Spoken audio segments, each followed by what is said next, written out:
You want to know what I am exhausted of? Getting on this app, meaning YouTube, or I don't know, wherever the hell I end up posting this, to explain to you guys how I am lost. I'm lost in the sauce. Like, I am wading through gravy, and I'm so tired of it. I'm so tired of it. Like, I am just so ready to be back in like that space of doing too much, of having, having so much going on that it's like, slow down, Christina. Like, slow down. You're giving too much at once. If I could turn back the hands of time. Do you know that my catalog is approaching like 100 books or something like that? And this year is year 11. What if I had written the books, right? Like, what if I had written the books and just you know, just hold up. Just hold up. And instead of some of those years that I was releasing 9, 10, 11, 12 times, what if I had done it twice, 4 times? If I was just feeling, if I was feeling sassy, if I was feeling spicy, just what if?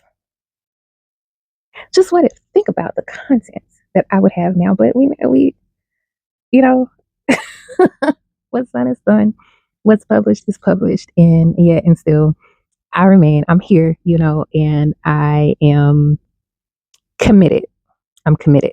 I might need to be committed, but I'm out here.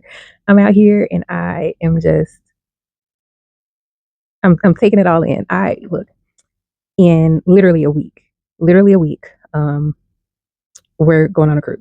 We're going on a cruise. We had a long road trip. We're going to drive to Florida.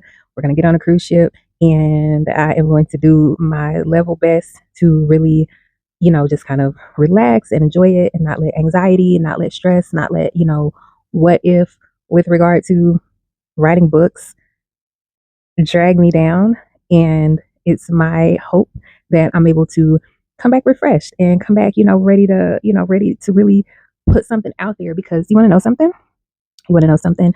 I have been, in addition to just kind of figuring out like myself now as a mother of three, still somewhat newly postpartum. He's 14 months old. Look, I still got I got another 10 months minimum that I can still claim postpartum. Okay. Um, but in addition to that, I am having a bit of an identity crisis, a bit of an identity crisis as an author. And I think that um, all the normal stuff that is already kind of plaguing you as an author, what if people don't like the book? What if this one flops? What if you accidentally, offended someone? What if you didn't think about it hard enough? What if you got this fact wrong? All that kind of normal stuff compounded by having been, very, very like a very high output person, a very high output author, and, just businesswoman in general, feeling like who even was that? Who even is that? Because when I read back, like, what did I have to read back? Or I'm recording on my phone, so I can't pull it up right now. But it was on Yonder. Y'all know what I'm talking about. Like, if y'all know what I'm talking about, you know what I'm talking about. But I was reading some of that back. If you don't, and if you don't know what I'm talking about, it'll be coming out for the rest of the public later this year. But I was reading back Elodie and Shaw's story, locked in, and I actually wrote that while I was pregnant. And I am just like, where is that brain? Where is that brain? And even as I'm talking, I'm thinking about the fact that I always do this to myself with every new release. Like, I never feel like the new release measures up to what I've done in the past. And then I look back on it in a year or two and I'm like, oh, I kind of did, I kind of ate a little bit, but I don't know. This feels different.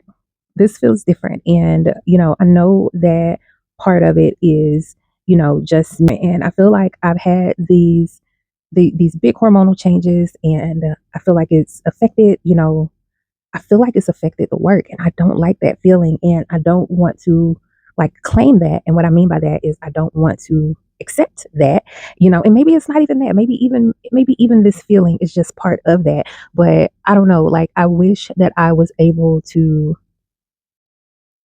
I wish I was able to see the beauty of the work as it was happening rather than it being kind of a retrospective type of thing. And even saying that, like, it feels like a weird thing to say because I believe myself to be a good writer, right? I believe myself to be, a good author.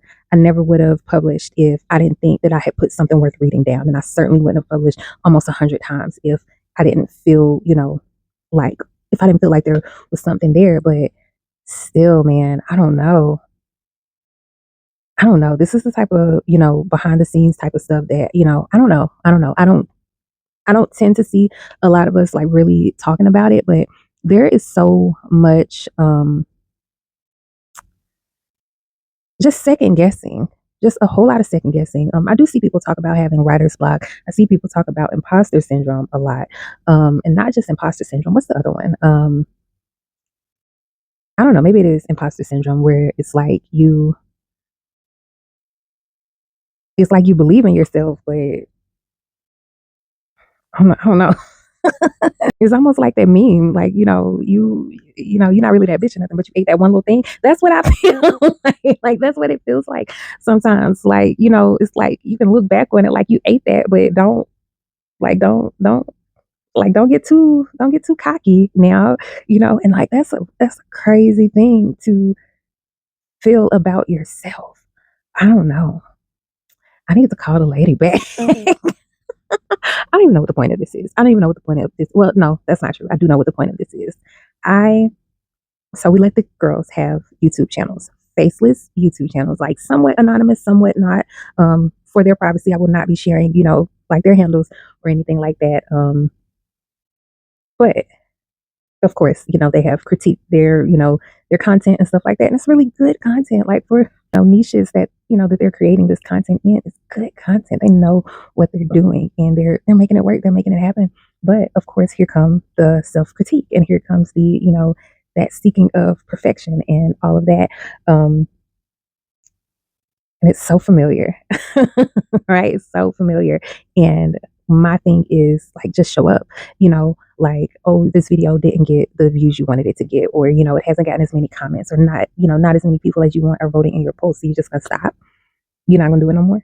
That's what we're doing. And it's so easy for me to say that to them and not necessarily apply it to myself. So it's like, all right, Christina, you can't just talk about it. You got to be about it. So this is me being about it so that I can be an example to my girls for being about it. So yeah, that's it. That's all I got. I have showed up. I have showed up. I'll try to do better about, just showing up because that's what gets in my way so often, feeling like it needs to be, whatever my version or whatever my thought process of perfect looks like. And none of it ever is. And I managed to make it happen anyway. So that's that's what I got for you today. Just show up. Just show up. And showing up is always going to be better than not even trying. So that's all.